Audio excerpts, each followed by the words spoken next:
So we'll go into the more mathematical side of 2102. A lot of people say that this is the boring part of it. So to make it more useful to you, because if you kind of forget your discrete structure, I actually created a website there at the bottom to test your concept about functional dependencies and normal forms. It contains all the algorithms that we will cover in this module and more. Okay, some of the algorithms that I'm not going to cover will also be available there. The downside will be that this particular website will be turned off for assignment 4, because assignment 4 will be on functional dependencies and normal forms. Okay? Most part of it will be turned off. Only one part of it will be there, or two parts of it will be there, which is the what we call as a proof assistant. So you will learn about this thing called Armstrong's axiom, which is used to prove certain things about the functional dependencies. And I do have a proof assistant for the Armstrong axiom as well as the extended Armstrong axiom in that website. The other two websites on top of it is a sample application. So if you look at the CS2102-AY1819-S2, you will see kind of a sample website, just a dummy one. The ER diagram is actually very, very simple. The code for it will be at my GitHub. Okay, so you can search for it. If you want to implement a login system, you can just take the code from there. Okay, it contains all my SQL code and so on. It doesn't contain my password. Right, and for those of you who missed the midterm, there will be a makeup midterm on Saturday 1 to 3. It's at LT51 Utown. Okay, please send your MC to your tutor if you missed it, or if you're from CS2040, I'll get your data from Prof. Chong Ketfa.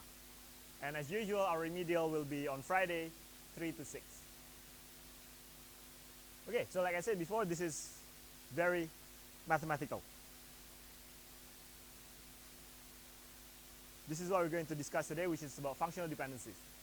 Okay, so I did mention a few things about functional dependencies before, which is the notion of things uniquely identify other things. Okay, we're just going to formalize what it means. This is what we did last week, application development, and this is our current overview. Okay, so why do we need this kind of formality? We start with this motivation. If you remember during your database design process, you have the requirement analysis. So from a requirement, which is a text file, you create your conceptual database design, which contains all the constraints. So you list down all your constraints, and from that constraint, you create an ER diagram. Okay, and then you get into your database design, and then if you map it from the ER diagram into the SQL code, you get your relational schema. So what we're going to do now is, how do we refine the schema? Which is on the step 4. We're not going to touch into 5 and 6. We did touch slightly on 6, but that's on the web application part. So let's go back to this requirement analysis.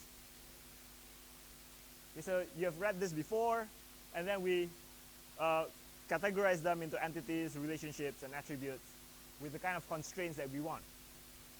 Okay, we come up with a certain ER diagram. May not be the best, but this is one that we can work with. We have constraint there at the bottom, which is what will uniquely identify each of these. You can give an example table, which brings it into something like this, and you'll see that at each of the constraint is actually satisfied over here. Okay, each customer is identified by the CID. So the customer part, which is on this part of the table, whenever you have the same CID, you'll get the same name and credit card. Okay, so even in this case where we have duplicate CID, the name and the credit card number are the same. Okay, so this one is captured. Okay, and each book is identified by the ISBN, so that's on this part. The same ISBN gives you the same set of values also for this. Okay, and then now you see at the last one, the quantity. So that is captured by this, and this actually captured the overlap table. So if you look at this particular overlap,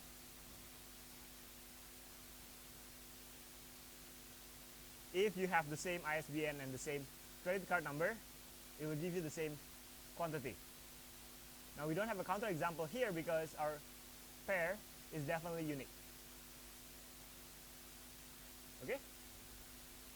So this is an example table that satisfies all the constraints that we have created with respect to the notion of things that uniquely identify other things. Now if you look at this particular design, we merge everything into a single table. This is, after all, a design that we can work with. Okay, but whether or not this design is good is another matter. So when we look at the schema, when we want to do a refinement, we want to talk about several things, several issues that may arise within this relational schema. One of them is what is called an insertion anomaly. Since we create one big table for everything, for all the information, we can never store any customer that have not made any purchase. Okay, that's one of our restrictions. If you try to do that, then only the first three attributes are filled.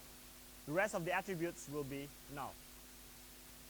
And how do we enforce that constraint then? Okay, so that's a kind of a problem. Because the kind of constraint that we can enforce in this particular case is basically just the candidate key, which is the primary key, and your foreign key. Okay? We are not doing any kind of checking for now. So given that we can only do the primary key or foreign key constraint, can we actually prevent all these problems? Right, so let's give an illustration of how this problem arises. If we want to insert, let's say Carol there, but Carol has not made any purchase. Oh. This isn't updated. Okay, if Carol hasn't purchased anything, then this one will have to be null. Okay, the question is, can we allow this? Can we allow this value to be null? If we allow this value to be null, we cannot put the not null constraint there. And in fact, if we also allow a book to be recorded without anyone purchasing it, then we need to allow this to be null as well. So everything can be null, which is not exactly a very good constraint. If everything can be null.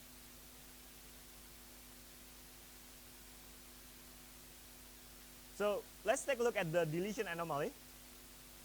For deletion anomaly, if we now remove the book with ISBN 1234, so we remove this.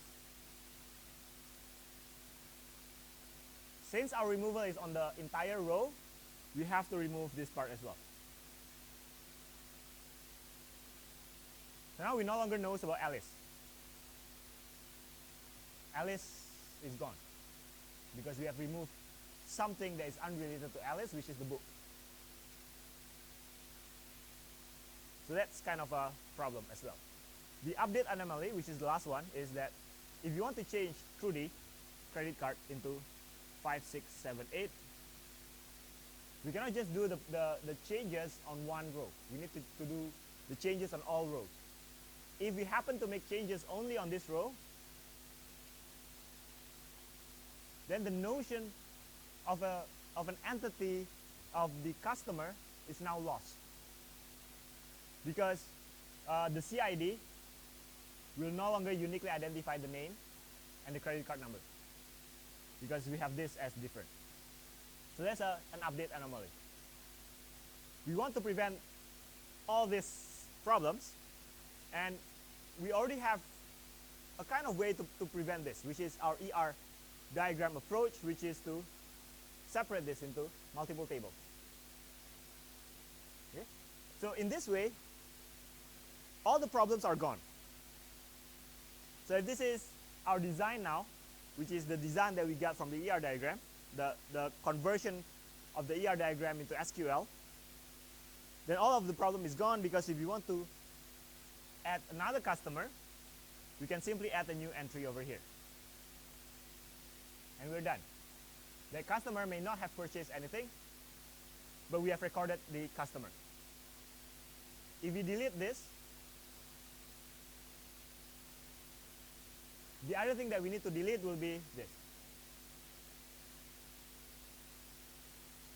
But we still know about Alice. Okay, because Alice information is stored in another table, unrelated to the deletion.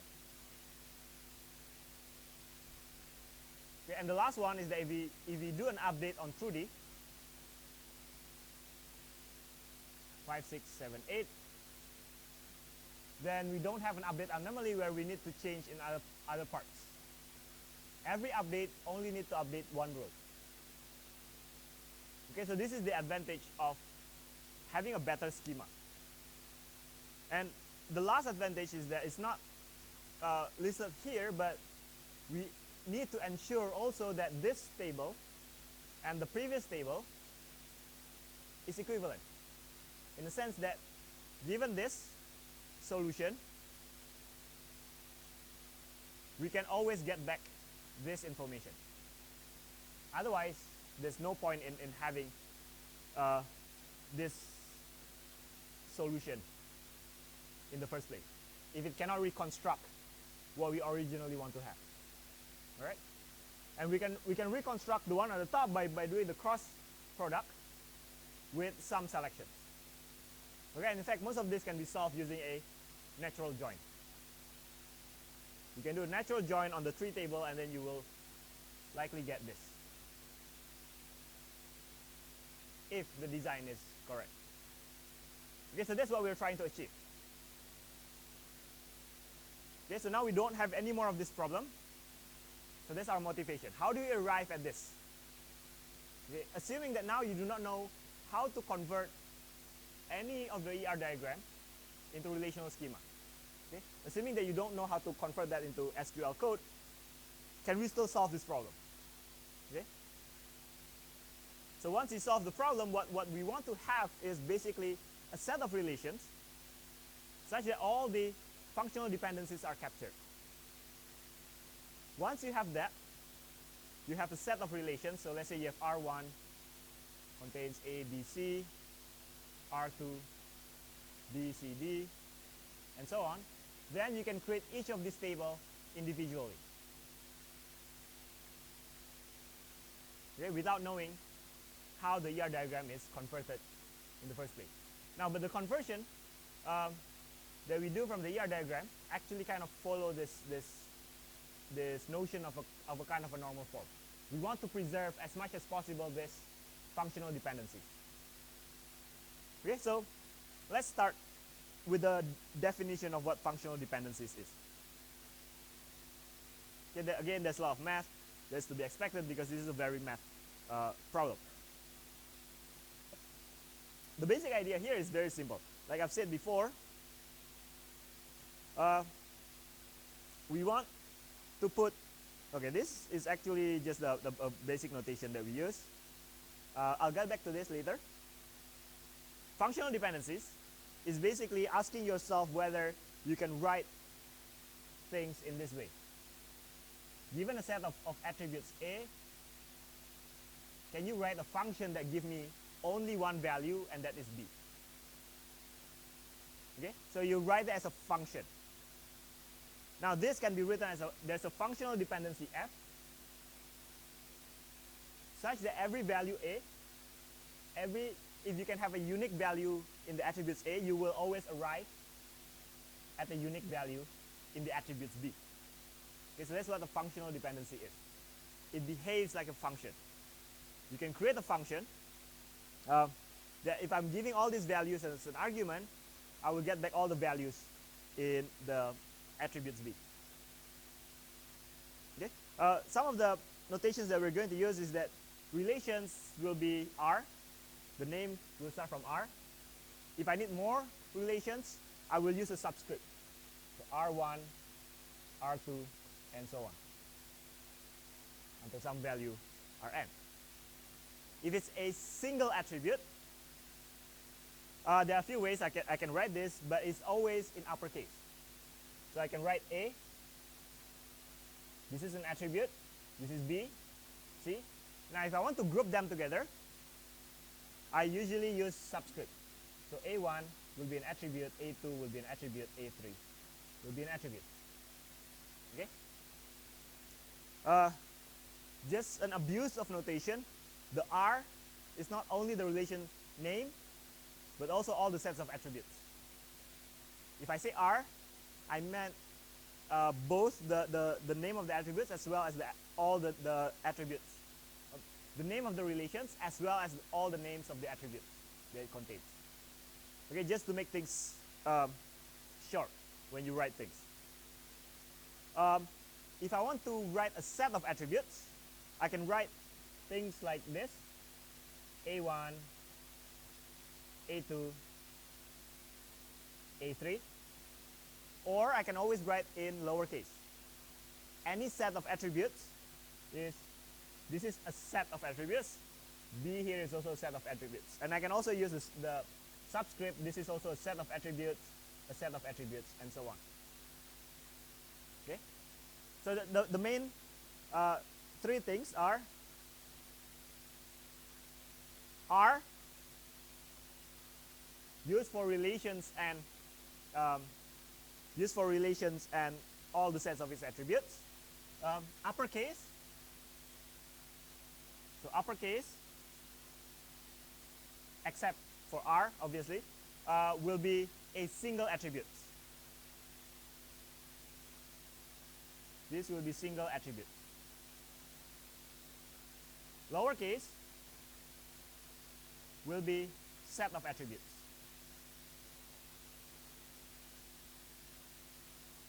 Okay, so that's how we will write things. And for simplicity, many of the operations we will remove. So if I want to do a union, I'm just going to write this. Remember, lowercase a is a set of attributes, lowercase b is a set of attributes. I can join them together in a union. Then I just write AB. Okay?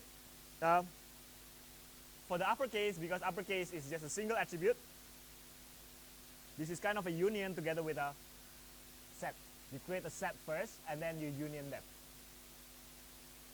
I can union a single attribute with a set of attributes. And also I can do the reverse, which is A1, like this. Okay, the attributes need not be on the right hand side, the attributes can be on the left hand side.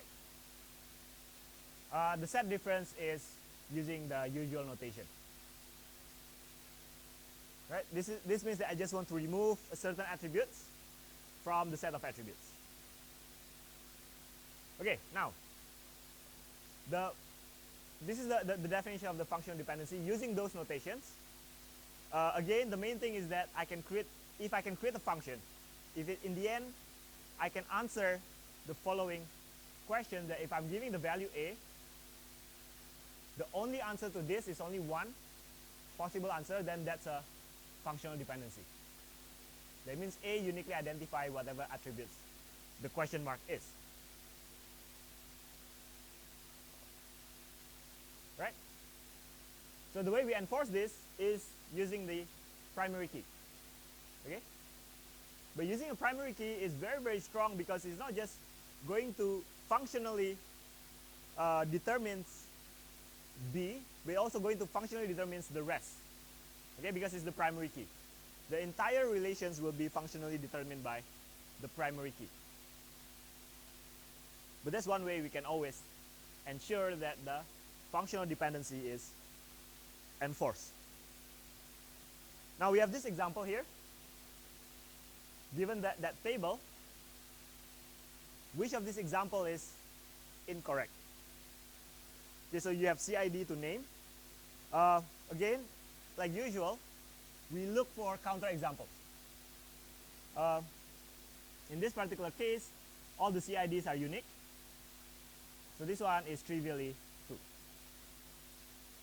Okay, and this one also trivially true because all the CIDs are unique.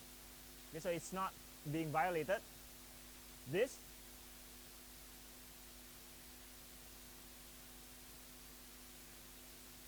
is also not violated, and this one is also not violated. Okay. Now, however, if I add uh, 3119 Alice, okay, and then 1, 2, 3, 4. If I'm adding this, then this one's still there, okay, because all the CIDs are unique. This one is still there, but this one is not, because I have Alice that goes into different credit card number. Okay. Then CID name is to name, yes. Okay. So that's how you check. If you already have a table, that's how you check whether this functional dependency is captured or not.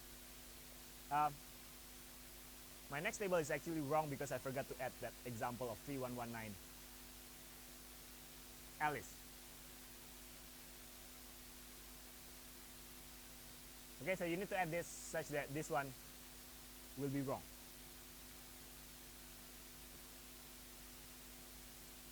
Right? Now, if you want, you can look at the definition that I write here, but the main thing is that it uniquely identifies. And that's it. That's what functional dependency is. So in the end, what we'll have is that we'll get a function. So if this functional dependency holds, I can always create a function such that given the input A, I can always give a unique D. This will become a function.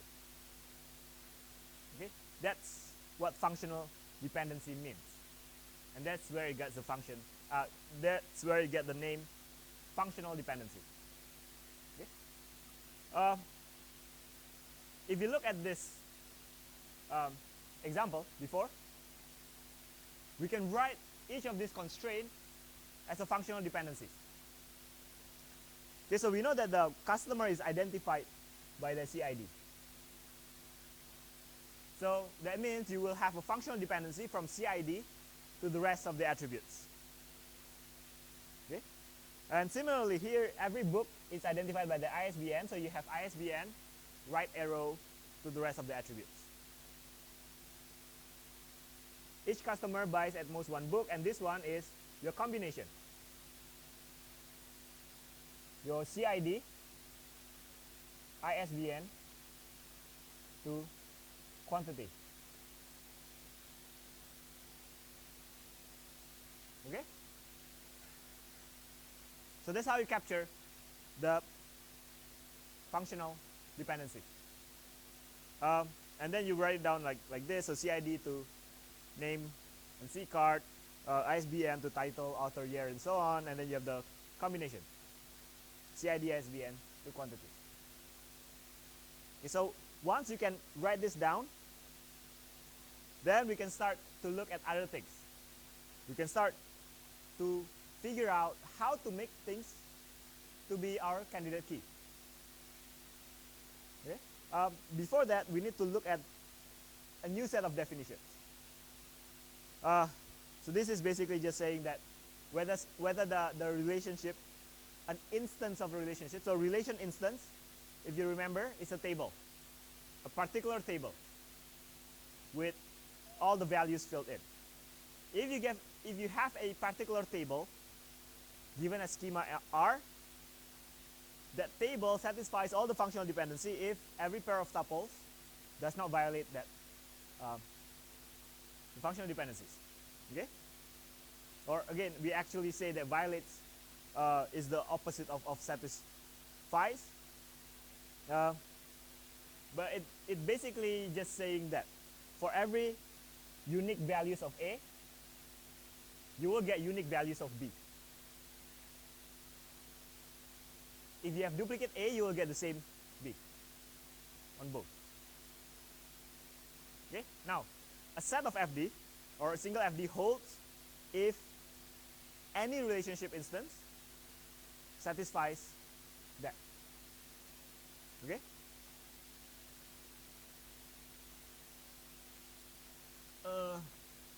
There's a mistake here.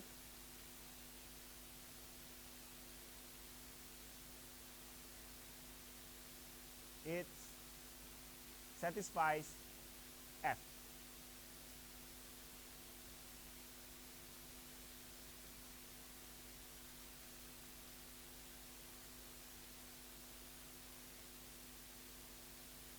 You need to have that particular table.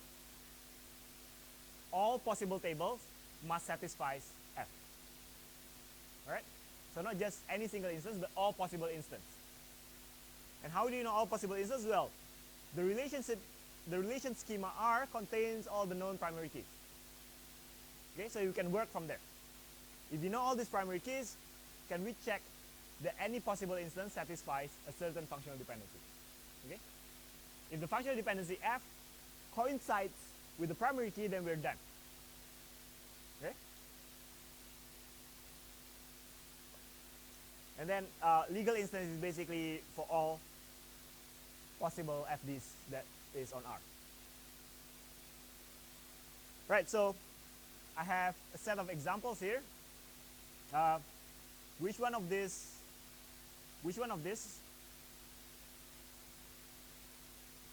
is violated?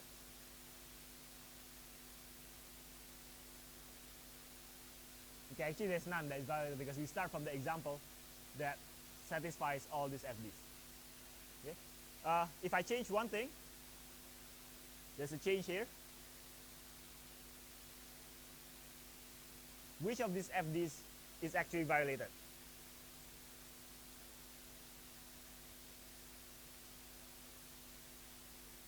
Okay, so you have 3118, 3118, but this one goes to Alice and this one goes to Trudy. Okay, so this one is violated. Okay, because you have duplicates. You have duplicate CID, but then the name is different. Okay, so that's violated. Now, another example is that I'm changing this to 3456. And now which one is actually violated?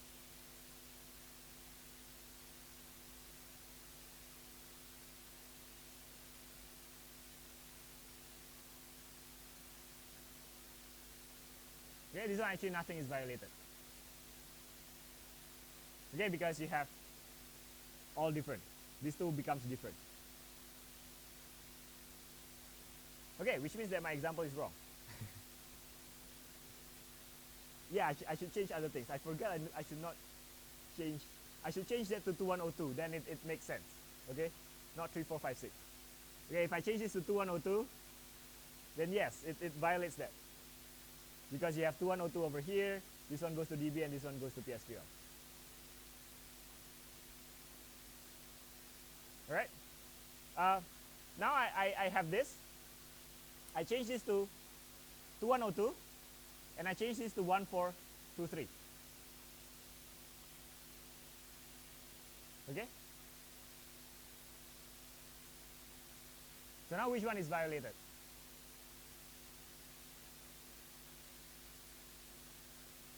Okay, so 1423 here. You have Alice and Trudy, so this one is violated. This one you have this. You have DB and PSQL, so this one is violated. What about this?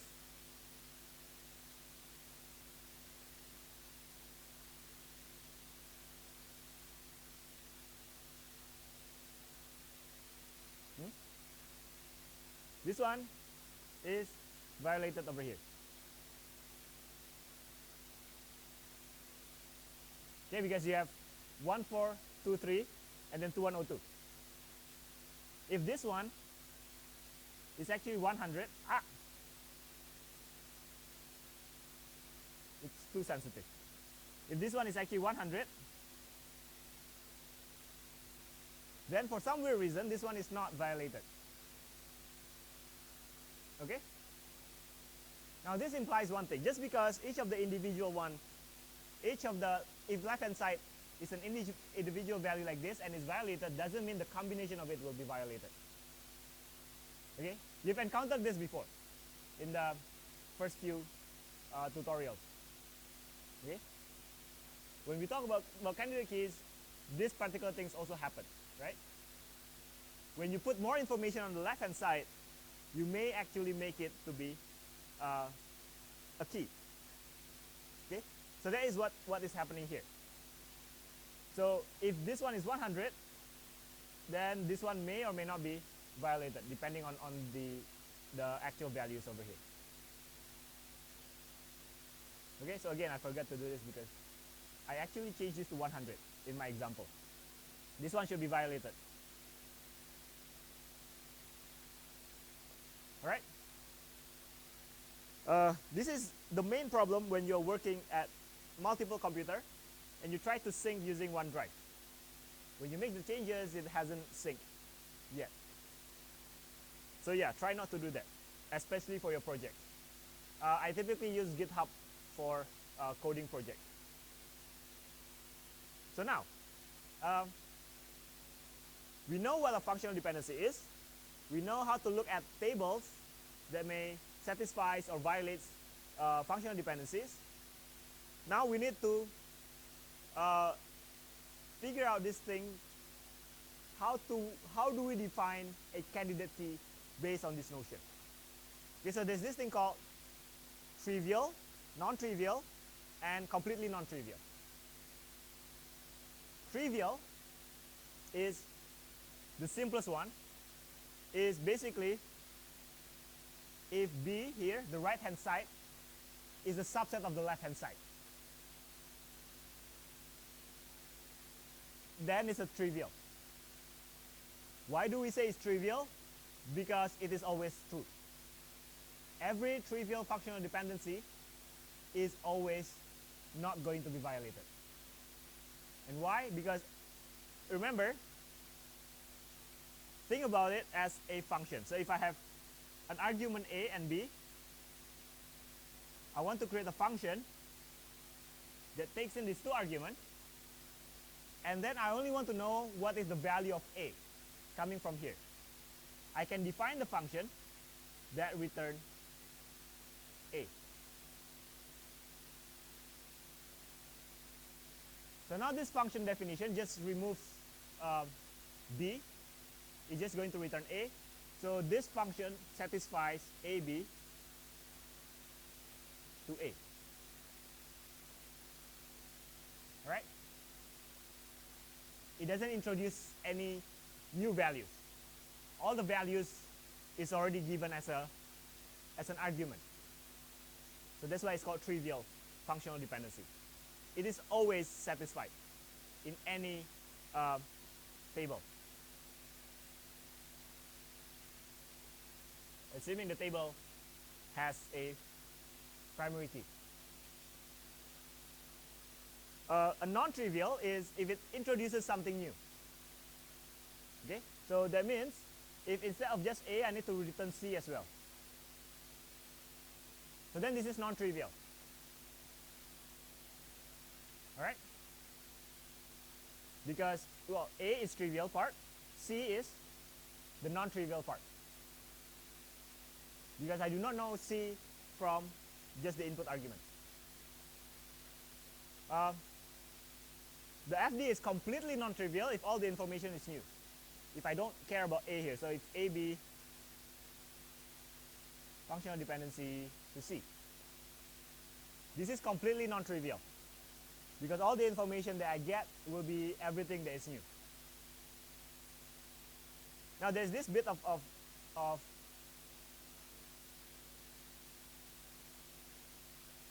a little bit of lemma here. If you have any kind of non-trivial functional dependency, right? So you have A. Yeah, let's just put A, right? And this is non-trivial, A to B. You can always separate this into two components. One is completely non-trivial. The other one is trivial. Okay.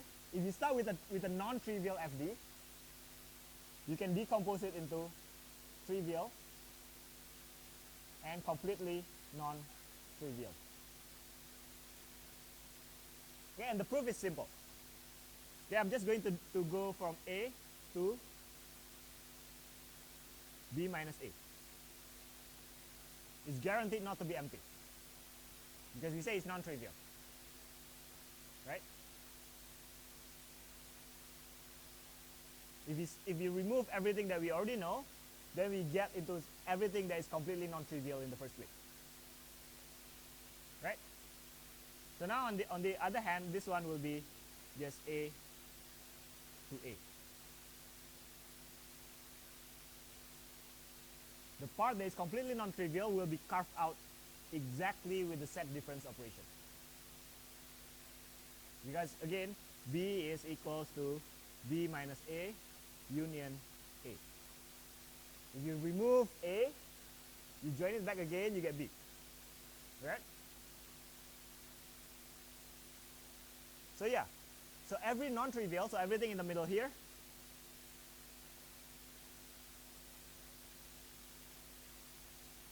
can be decomposed into two components. One is trivial, the other one is completely non-trivial.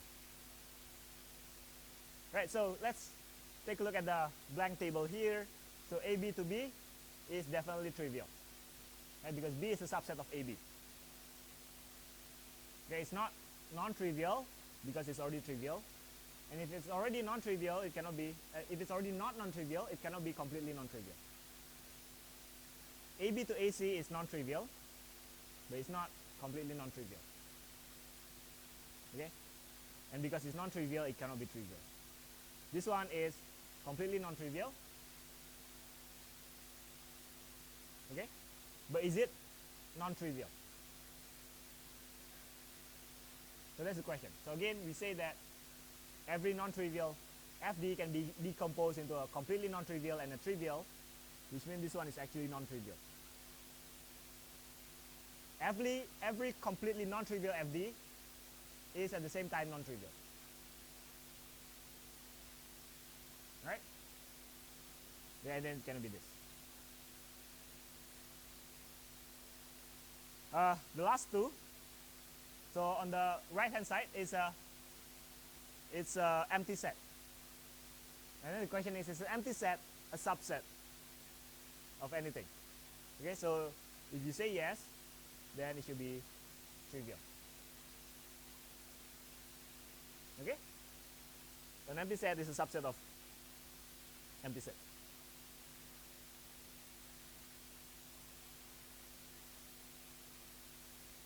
Okay, so that's what you get. Okay, so remember this little bit of lemma that we have. It will be useful in the later concepts. Okay, that every non-trivial FD can be decomposed into the completely non-trivial and the trivial. Okay, so there's a test on this claim. Is basically stating that the first two is wrong. Only the last one is correct. Yes.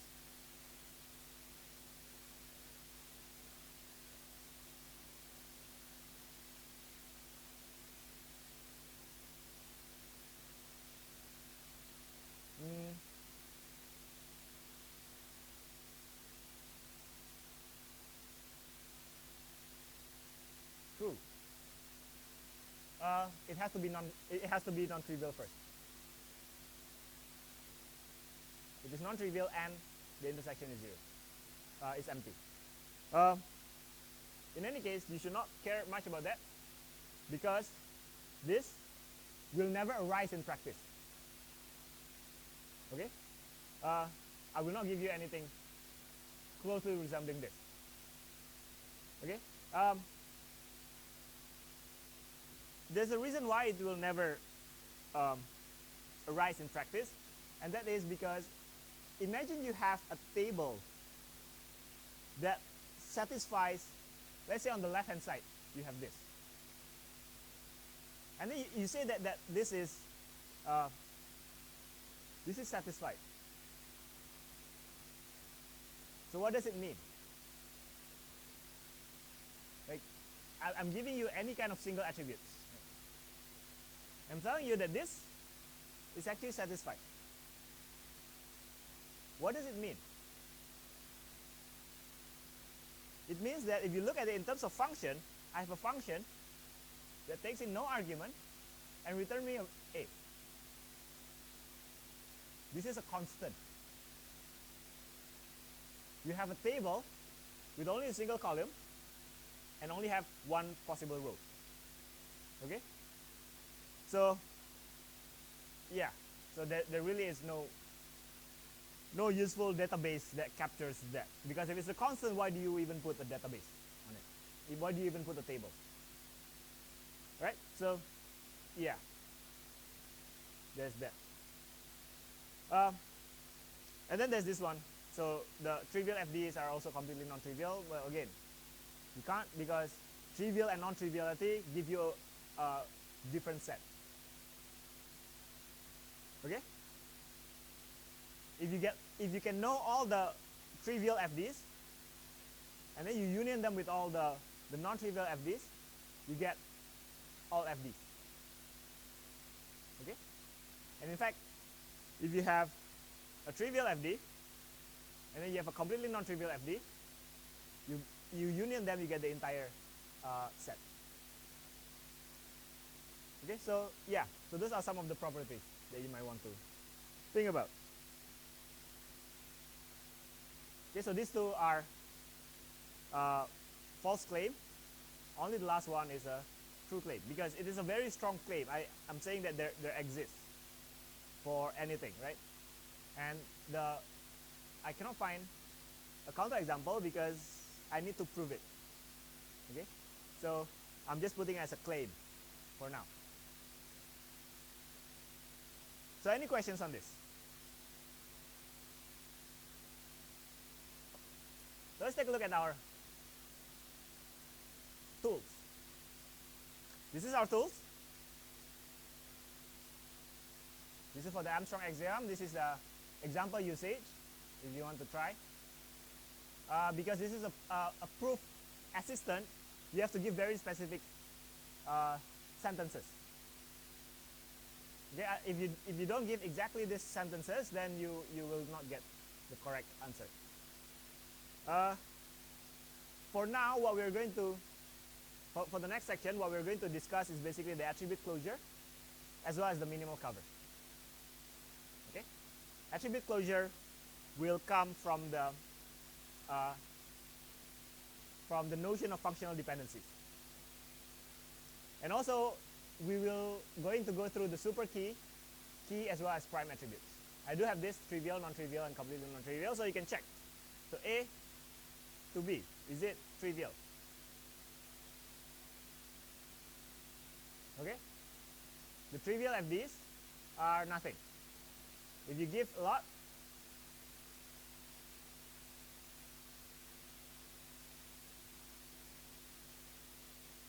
I think it only values the first one.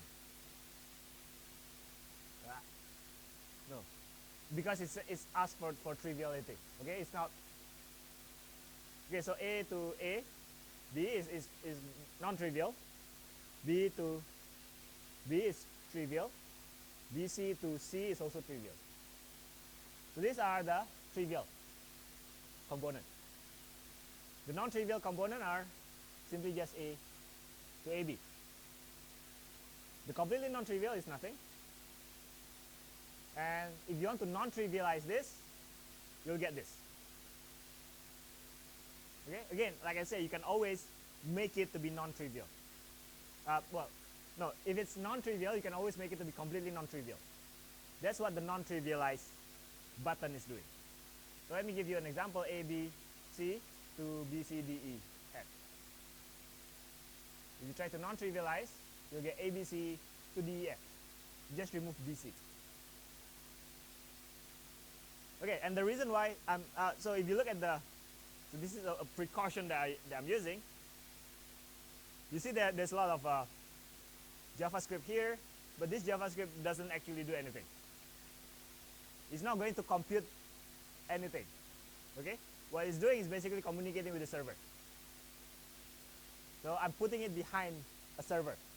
That's why I can block this service for your assignment 4. Okay, because you need to, if you want, obviously you can always create your own algorithm. I'm giving the pseudocode in the lecture notes, so you can always create your own.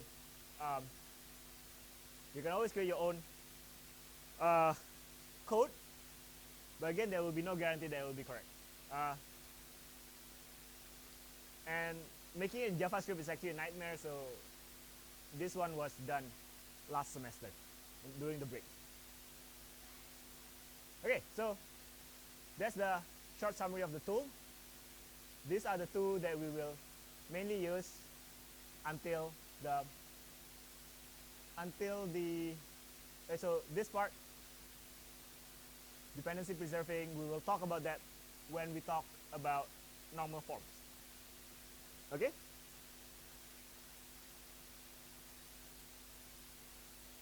So let's have a 10-minute breaks.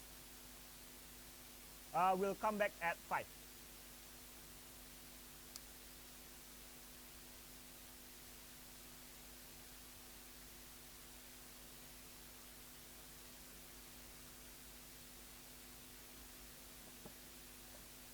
Yes.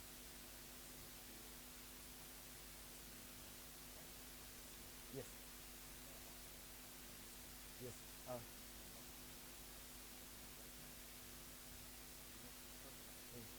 Yesterday, the last Saturday. But can you attend the next? Okay. Yes, 1, 2, 3. No, it's LT51. Butan.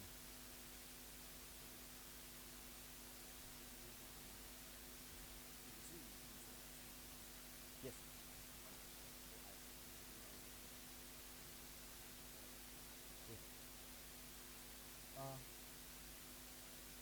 It's at 1, right? So you can actually download it in the morning before you go to campus. I mean, because you have to make sure that you bring the laptop. If you download it, you have to make sure that you bring that laptop.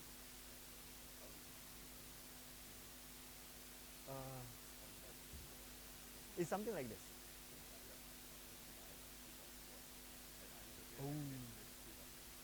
Oh.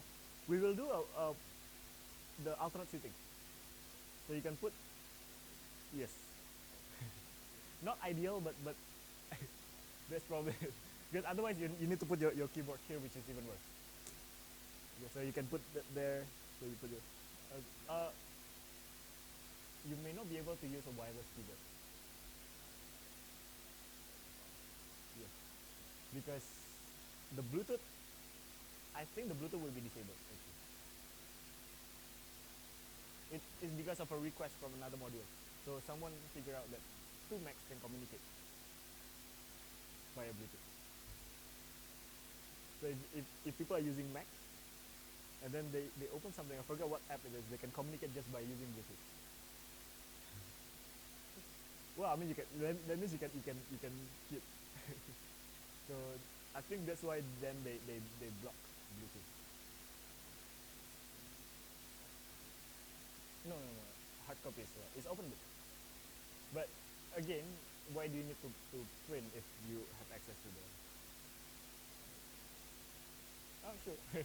Sure. I mean, if you want to print, you can print. Yes.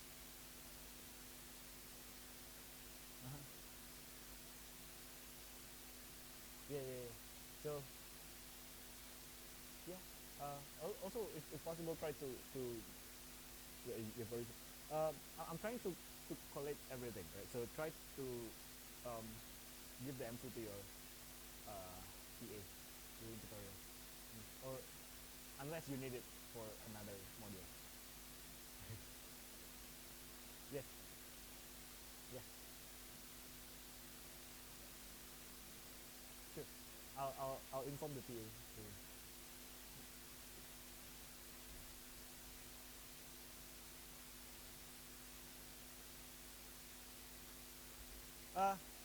So since you're all here, if you want to work on this, since I know you'll be taking this, I can propose this as an FYP. Just in case you are interested in developing this tool further. Obviously, if you haven't gotten your FYP yet, okay? So if you're planning to do FYP and you are interested in developing this further, then you may try to contact me. Yes.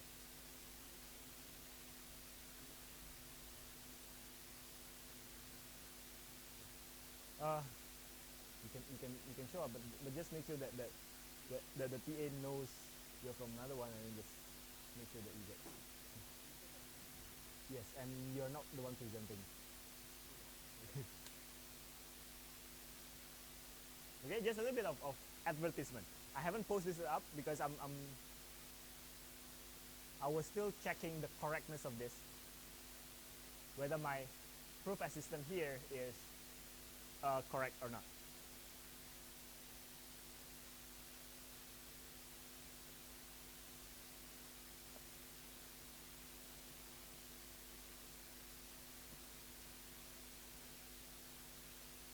But yeah, so basically, my proposal for the FYP, if you're interested in doing this as an FYP, my proposal for the FYP will be having a kind of a cosmology or code crunch for CS2102.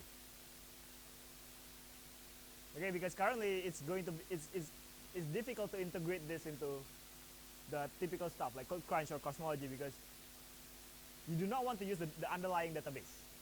Because you do not want to use the underlying database, then you need to create your own database engine.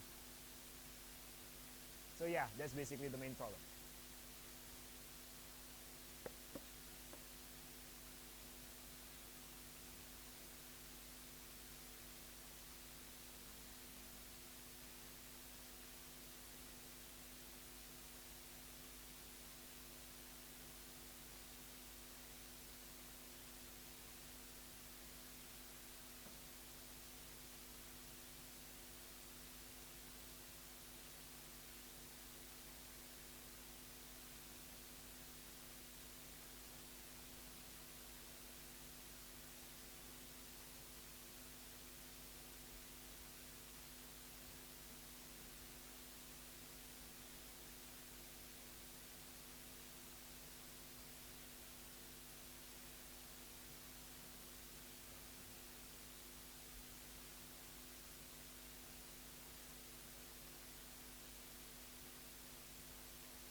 All right. So let's continue. So now that we cleared all the definition of the functional dependencies, we need to be able to ask ourselves the question of what can we do with this knowledge of the functional dependencies. Okay? A few things that we can ask is that, well, if I'm giving you a set of functional dependencies, if I know that this certain attributes A uniquely identifies certain attributes B, what else is there? Okay, so what else can I infer? What other kind of functional dependencies are there in my system? Okay, if you look at this example here, again the table, we know that the set of functional dependencies is that the CID uniquely identifies name and credit card. ISBN uniquely identifies all the book entity. Okay, and then the combination of CID and ISBN uniquely identifies quantity.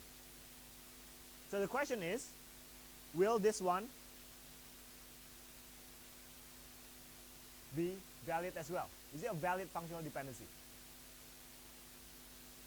Okay. Does it hold on here?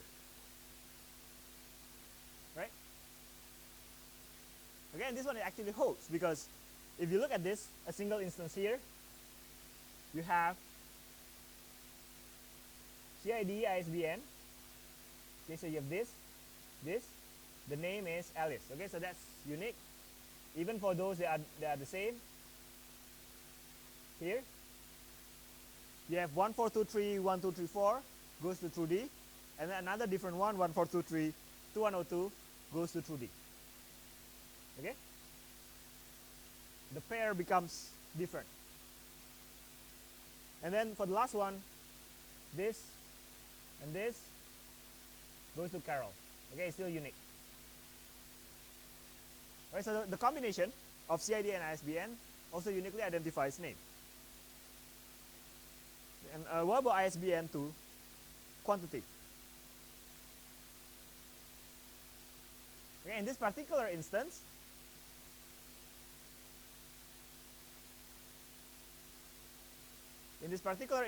yes, it does actually satisfy because you have 1, 2, 3, 4 here, and then you have the value of 100 here. Right? And then you have 2102 here, you have 200 here. But is this truly correct? Okay? Can I have this as 300? And is it still a valid relation instance? Okay? This is a valid relation instance, but then this is a counterexample for this. Okay? So how do we know between these two which one is going to be a functional dependencies that holds on all possible instances? Okay, this is how we are going to try to find those. So there is this notion of closure. It is a different kind of closure, like I said at the start. When we talk about the closure of relational algebra, it means that when you compute using the relational algebra, the output is always a relational algebra. All right? So that's the notion of that closure there. This notion of a closure is basically you try to get everything. Think about it as a graph, right? If knowing A, you can know B, you can know C, and then from here you can, if you know B and C, you know D. The closure of it, starting from A, is basically everything here. The closure here is the fixed point. If you try to figure out some new FD, some new functional dependency that will hold, you cannot figure out anything more. Okay, you already have the complete information of all the possible FDs that will hold. That's the closure that we are talking about. You look at the set,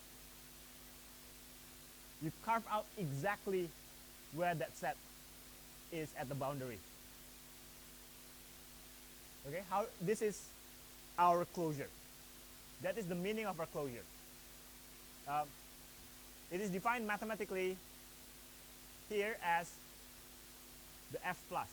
Ah, no.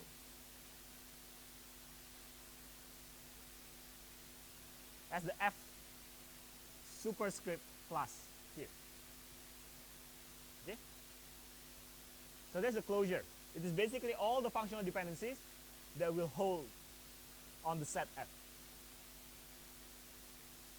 Now to know that, we need to know what is logically implied. Okay, it means that if you know A to B here, and then you can know about something else, let's say A to C. That is what it means by logically implies. If I know that this part is true, if I know what the left hand side is true, I know that the right hand side is also true.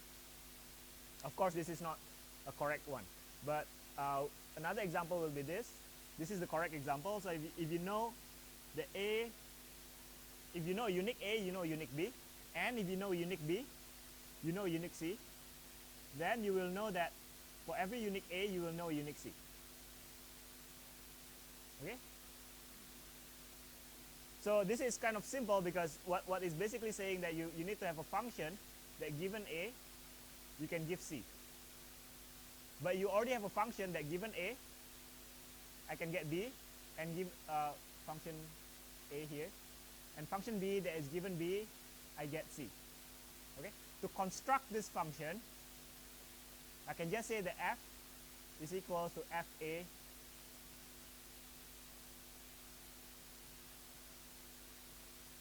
fb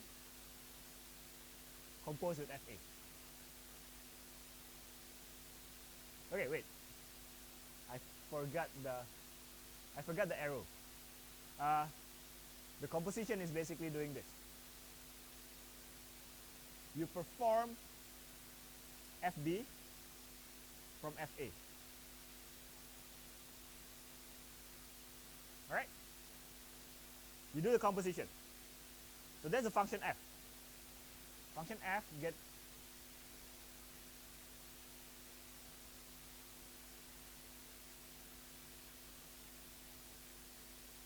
I can define a function f that takes in a as this particular function. Okay? Then for every unique a, I will know unique c. Okay, so now this one,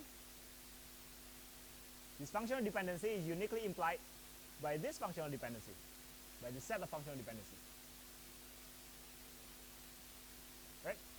Now, given the notion of closure, we can find that two things are equivalent if the closure is exactly the same. Okay? It may not be the same set.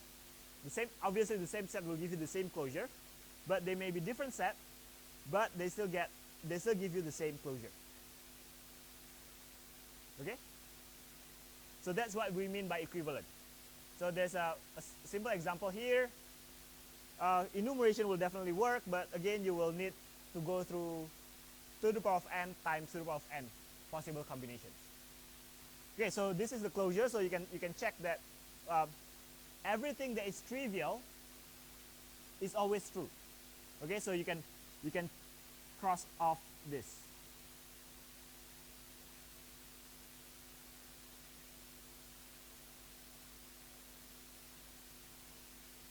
Right? So those are the things that you can immediately say that it is implied. So I already know this. I already know this. I already know this. And I already know this. What about the rest? Well, A to B is definitely true. Okay, because I know that to be true. It's a given. Can I imply B to A? Okay, so try as you might, there's no reasoning that allows you to do the reverse. That is the same as trying to construct F inverse. Okay, but in this case, you can't really construct F inverse. But I can actually construct a function.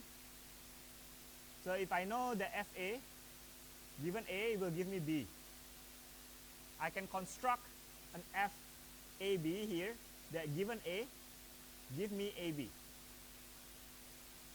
How do I construct this? Well, the output will be the output of this will be exactly A, F A, A. Okay, so now for every unique value of A, I can compute a unique value of A and B. So this one is implied. Okay, so then I get this. Okay, so this is also implied. Okay, the rest are not implied.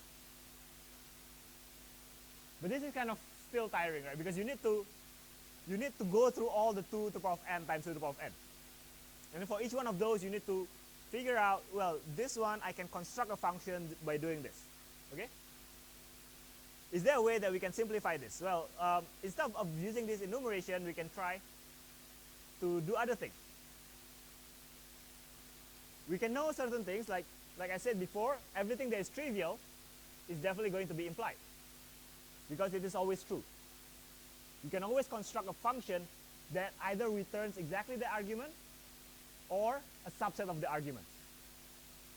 So that's what I meant by this part. Given given fa, you know that a function fa can give you b. Can you figure out the a that gives me that? So can you construct another function that returns a? Okay, you can always create that.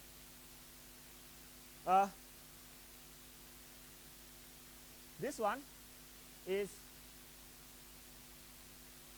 okay, actually not that one. The middle one is the one that I use to prove that A to AB is a valid one. Okay, so this is the part.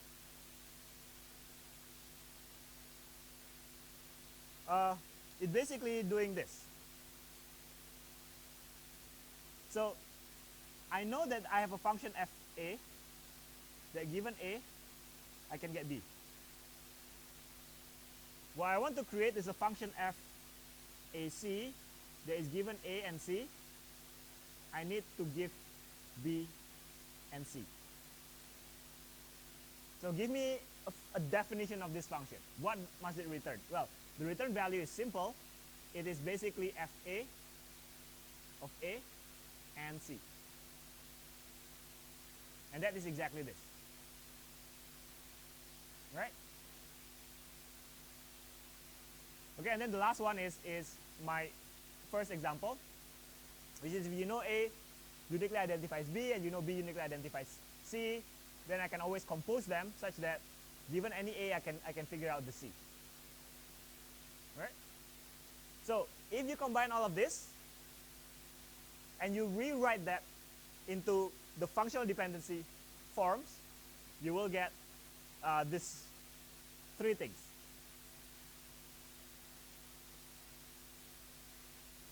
Okay, plus a generalization of it. So this is what we call as your Armstrong's axiom. Okay, I'm not sure whether that's how Armstrong derived it, but that's my kind of trivial proof that it's that all those 3 properties are satisfied. So I can give it a name. The first one is actually called reflexivity. Reflexivity means that if the return is a subset of the argument, it is trivially true. Okay? It captures all the trivial functional dependencies. The augmentation is basically, if I already know something, adding another argument to the left and the right, exactly the same information to the left and the right, still preserves that information. Okay? And the last one is transitivity. If I know that A points to B and B points to C, I know that A points to C. Right? So that's the Armstrong axiom. It has property that it is sound and complete. Okay? It is important that it is sound and complete because complete means you can use an algorithm to find any F plus. If it's not complete, we may not be able to derive some of them, and we cannot have an algorithm to compute an F plus. So with this, if you want to compute the closure of the FD, if you want, given a set of functional dependencies F, if you want to compute F plus, what you have to do is keep on applying Armstrong axioms until you cannot discover anything new. Okay? So you just keep on, just have an algorithm that repeatedly apply Armstrong axiom to any pair of functional dependencies. And then you create a new set. That set will become larger and larger until you cannot increase the size anymore. That's your F plus. Okay, but again, that is still going to be pretty difficult because it will take a long time. And the worst case, what you have is, again, like I said, 2 to the power of n times 2 to the power of n. That's the maximum number of functional dependencies that you can imply. It may not be useful to compute this. Right, but we can use the Armstrong axiom to actually just compute parts of it. Okay, so if I want to show that AD uniquely identify E, I don't have to compute the closure. I can just stop once I get this form. Okay, and this is the part where I can actually show you that it works, that the tool hopefully works. You have A to C, B to C, CD to E. The relation is A, B, C, D, E. The target FD is AD to E. If I say AC and then it's given, and then I check. If I don't see anything wrong, it is fine. But if I try to give this,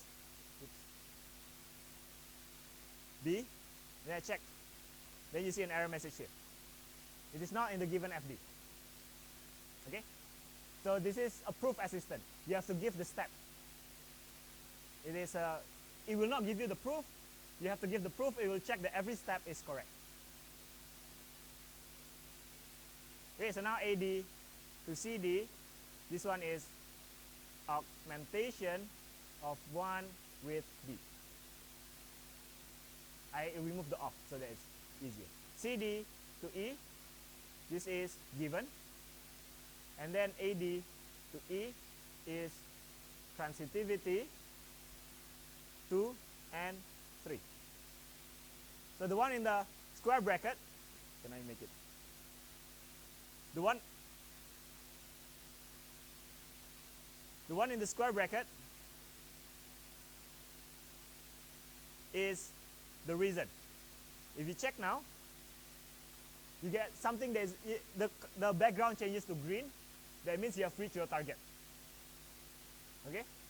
I will stop the check after you reach the target. So if I have, I don't know, AB to BC, this is augmentation of 1 with B, and then you do check. Okay, so it will not check this one anymore. Okay, because this one already satisfies your target. Right?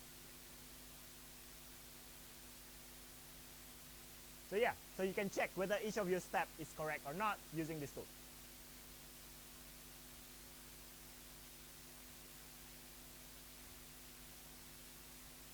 Okay, so now we extend this. We formalize it further and then we extend. Okay, so this is reflexivity in a kind of a more formal form, formal notation. Okay, so anything that is a subset, if the right hand side is a subset of the left hand side, it is trivially true. Okay, adding more information to both the left hand and the right hand side will give you a new FD. Transitivity is again is just if A goes to B, B goes to C, then A definitely goes to C. Okay, the extended Armstrong axiom has two things. One is the union, and the other one is a decomposition. Okay, this is not exactly an axiom because an axiom means that you cannot prove it. This can actually be derived from the standard axiom. Okay, so when we say extended, when we say that you can use extended Armstrong axiom, means that you can use the other two. If you don't say extended, that means the only thing that you can use is the normal axiom. The extended Armstrong axiom is given here, so you can also check things like this.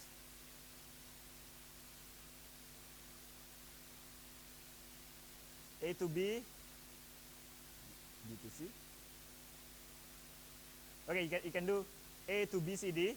Relation is A, B, C, D. Target is A to C.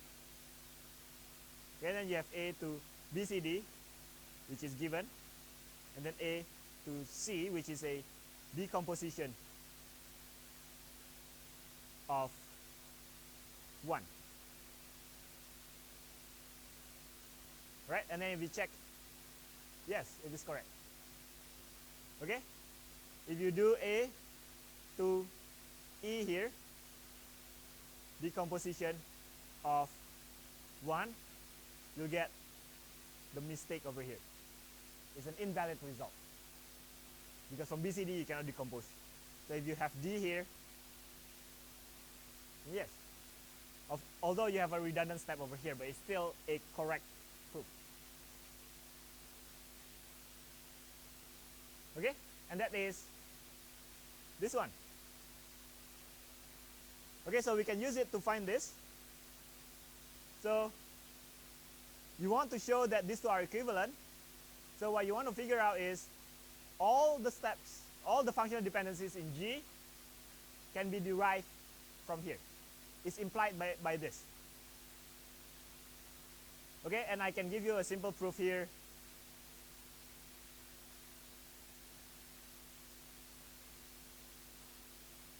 Right? So now A to B is proven, A to D is proven, A to C is proven. So given F, using extended Armstrong axiom, I can show that it implies everything in G.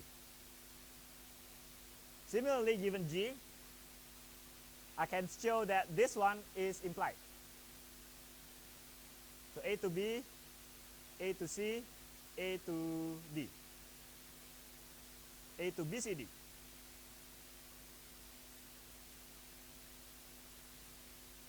Just need to change this to given.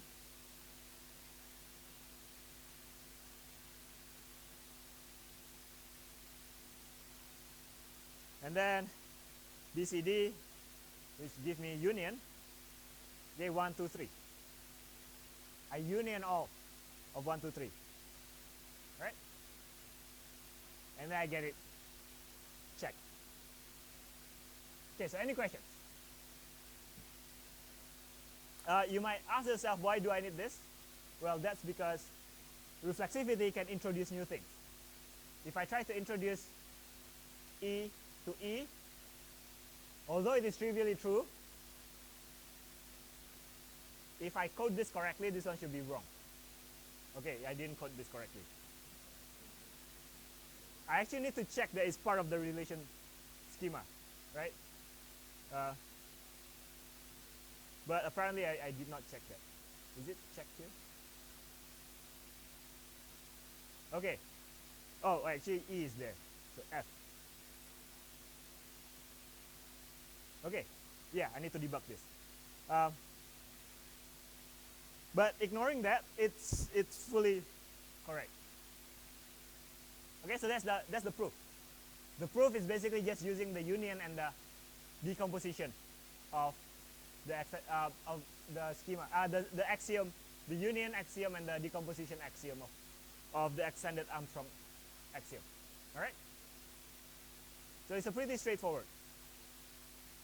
Okay, so with that, with the Armstrong axiom, you can actually find all the closure of the FD. Okay, so the question then is, how do we define a key? Okay, so a super key. So we start with the super key. Super key is basically if a set of attributes uniquely identify any single row. Okay, so it must uniquely identify the entire table. So that's what a super key is. The R here is your entire schema. If a subset of attributes, if a set of attributes uniquely identify the entire schema, then that's a super key. Okay? It's not the primary, it may not be the primary key, but it's a super key. At the trivial level, A will be your entire attributes. Now, candidate key, if you remember from the old definition, must be minimal. Okay? So because it must be minimal, it must first be a super key, and then no subset of it is a super key.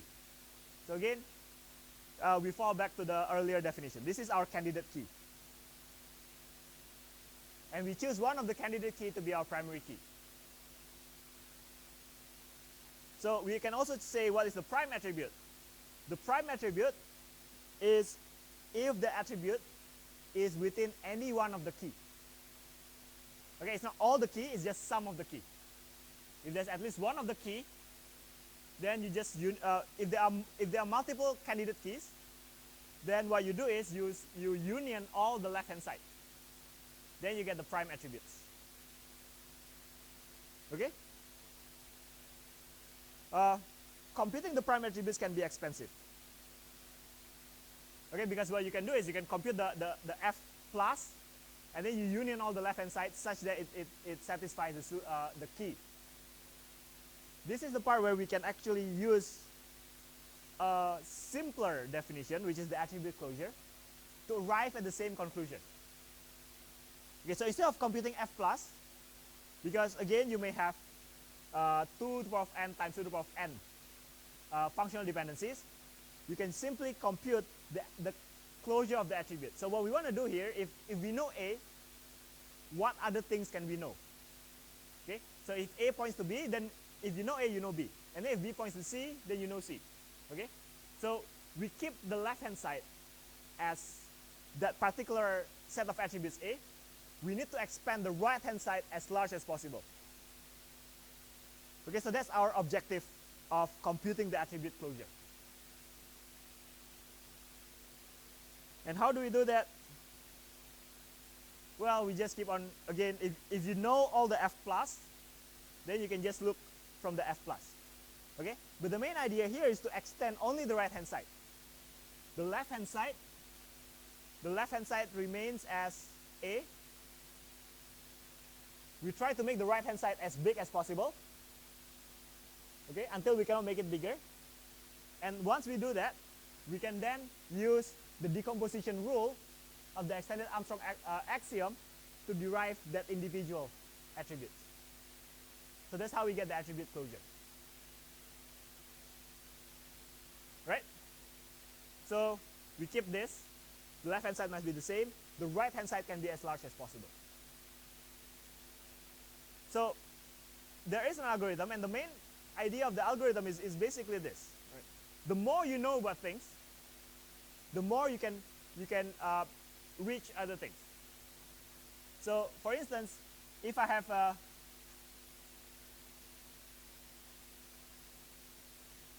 functional dependency A to B, okay, and then B to C. Now obviously from A, so I can imply this, right? I can imply A to B, I can imply A to C. Okay? Because of the transitivity rule. Now, but if I also add another rule, which is, so another FD, A to B, B to C, and then I have BC to D. Can I know D? Okay, so that's the question, right? So, well, from A I can get B. So now that I know B, I can actually use, because from A I know B, so that I can always construct A to AB. Okay, and then if there is AB to C, then I can know C. Okay? So that's the main idea in the middle. If you know this, you can use augmentation to get this. If you know this, then you can know the other thing. Okay, so you can always expand. You can always expand the left-hand side with anything that you know from the right-hand side. Okay, if from A you know B, then you can always construct the new left-hand side such that it includes everything that you can know from the right-hand side. So that's the main idea of the algorithm. So with that, we can actually know BC to D, because From A we can know B, from A we can know C, from BC we can know D. Alright? So from A, obviously we can know BC because it's here. And then from BC we can know D. So now from A we know D. Right? So again, so the main idea here is that for every right hand side that we can derive, we can always include that for our left hand side. So the algorithm is actually pretty straightforward in this case. You initialize the result by A first. Okay? Your left hand side. That's everything you know. And then you keep on adding the right hand side. If the right hand side contains new information, you include that. Alright? Now notice here is that the B here is a subset of the result. Because from the result, if you keep on expanding the result, that's the other thing you can always derive. So in the end, you'll get the closure. Alright? And a simple example will be, if you want to know AD to E, you can always compute the closure of AD, so AD plus. So that's the closure of AD. Okay, so now here, this is the an important step. We know A and D. We know that from A we can get to C. So now we can add C here. Okay, so that's why I meant that for any right hand side that you can derive, you can always include that as part of your left hand side. And then from here we know that we can derive C and D. Okay, so then there's C and D, we get back E. Okay? So based on the attribute closure, we know that AD can go to AC DE. And by using the decomposition rule, we can then derive AD E.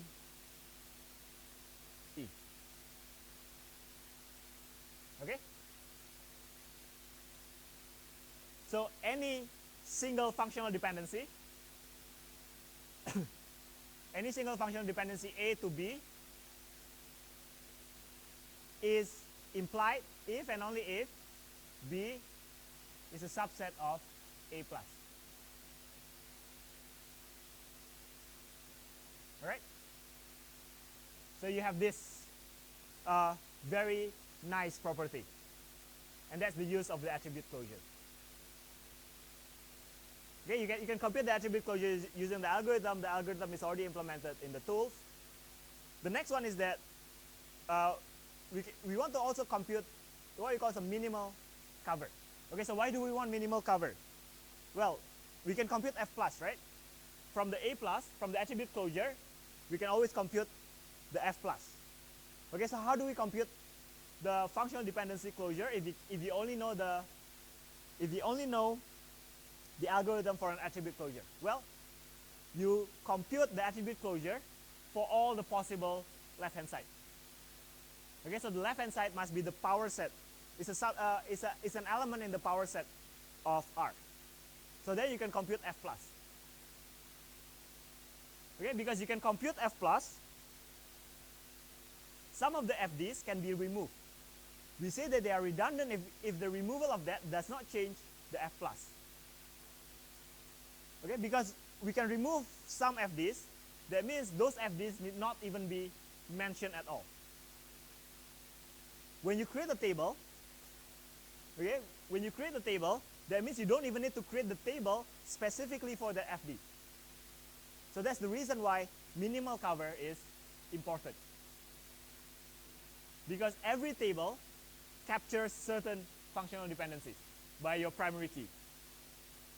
If you know the minimal set, if you know the minimal cover, then what you're computing will be the minimal number of tables required. So that's why it says simpler and can be enforced more efficiently. Okay, this is the main idea. We say that an attribute is redundant. First, we look at a redundant attribute. You look at a single functional dependency. We say that the attribute is redundant if we can derive that. Okay, so what do I mean? You have F, right? We want to compute G such that G is equivalent to F. Now, this F have a certain functional dependency A to B. But we say some of this is redundant. Okay?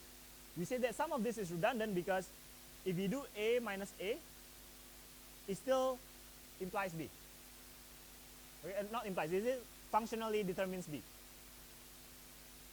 Which means that if we can do this, we do not even need this. Okay? That's what we mean by redundant. The A here is a redundant attribute. We can simply remove it because, again, the end result is still that these two functional dependencies are equivalent. Right? So what you can do is you can go back from the basic. You can check that the closure of this is equivalent to the closure of F, but that's kind of hard. There is a simpler way, is that if you can say that F actually implies this one.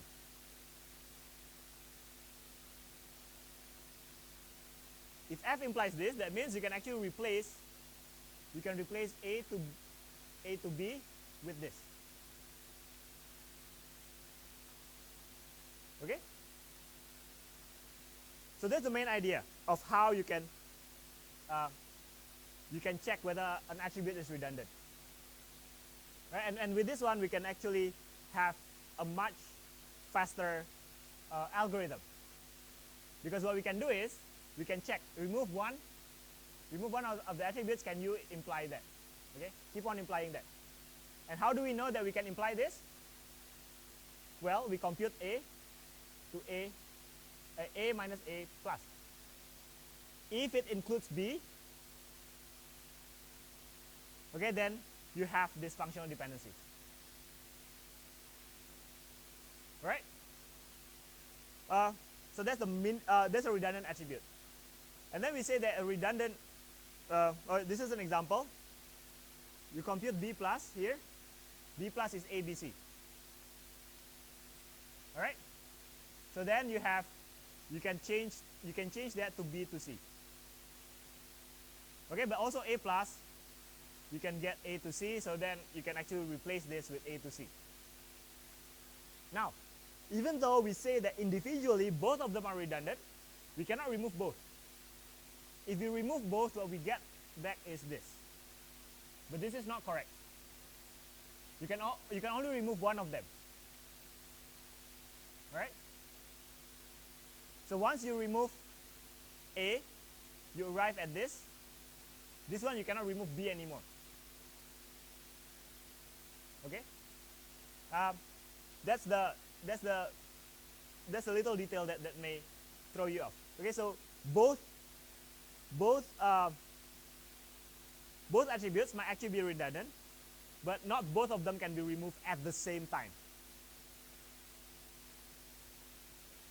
Okay, so after you figure out what is the attributes that are redundant, you can figure out which of these functional dependencies are actually redundant. Okay, and to do that, again, we do the same thing. If we can figure out that removing that very specific functional dependency still gives me the same closure. Okay? So if I can do that, well, then I'm done. Okay, there's a simpler way. The simpler way is basically this. If I start with this F removed, can I still entail F? Can I still imply F? Okay, if I can imply F, that means F is definitely redundant. Now, if you expand this, F minus A to B implies A to B. So again, the algorithm is basically just compute A plus and then check if B is inside F plus with respect to this. Okay? So that's where the attribute closure is very, very important. There's an example here, and which one of this is redundant? From A to B, A to C, you can get B to C, so this one is actually redundant. Okay? B to C, you can get B to A, so this one is also redundant. Okay, so you can get the set of all those redundant. And then we have some properties. This is a very good property, is that each set has at least one minimal cover. Okay, you do not know which of them, you do not know how many minimal cover are there, but at least one. If you cannot remove anything, then that set itself is the minimal cover. Okay, so that's why this statement is trivially true. And that is basically how the algorithm to compute the minimal cover proceeds. Okay, so we start with this. The form has to be a single attribute on the right. So our first step, well, we use decomposition rule of the extended Armstrong axiom to arrive at that format. The second part is remove redundant attributes. Okay? So again, if we can remove redundant attributes while preserving F plus, then we have basically removed all the redundant attributes. Now the next step will be remove redundant FDs.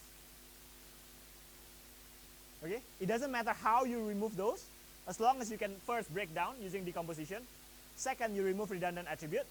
And third, you remove redundant FDs. Then you have come up with a minimal cover.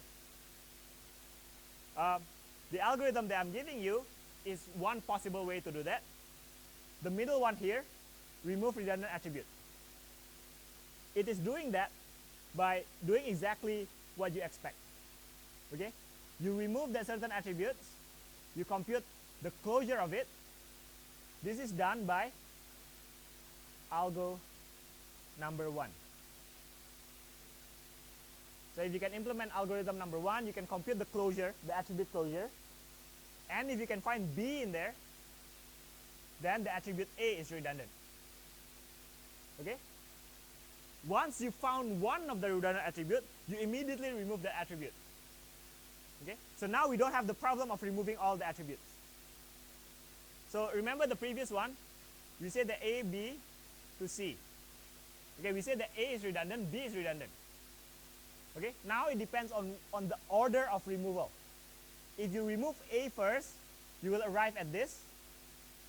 And from here, you cannot remove anything. But now there is another possible choice, is that you can always remove B first. You arrive at this possible choice. Okay? And this is the reason why minimal cover is not unique.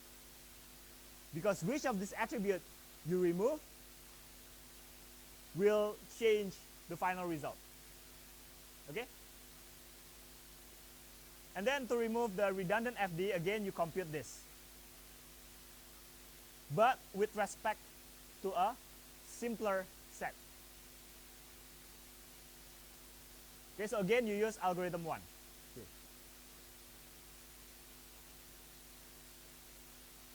Okay, so algorithm 1 was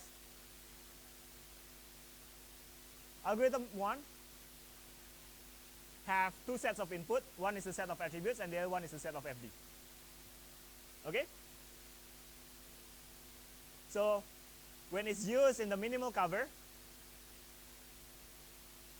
when you use here, so you have the algo 1, you have the set of attributes, and you have the set of FDs. When you use here, this one is simplified. When you use on the second one, this one is simplified.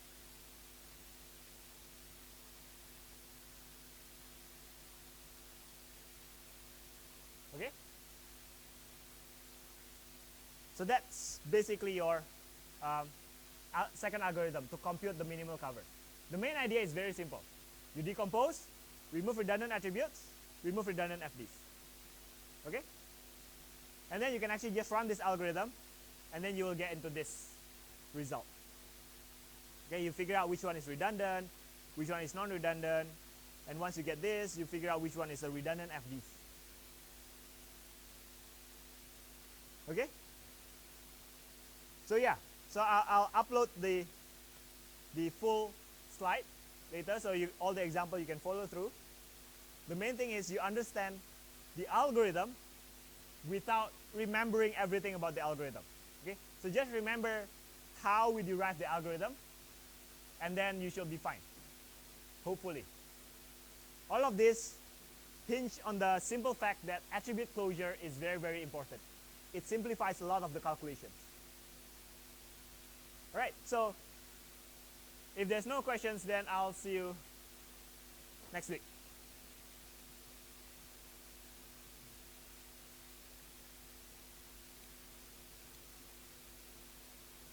Yes.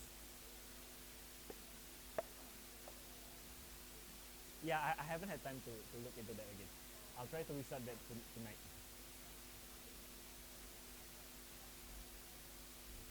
Thursday, sure. I'll try. Uh, yeah, it's on Tuesday. Yeah. Tuesday or Wednesday.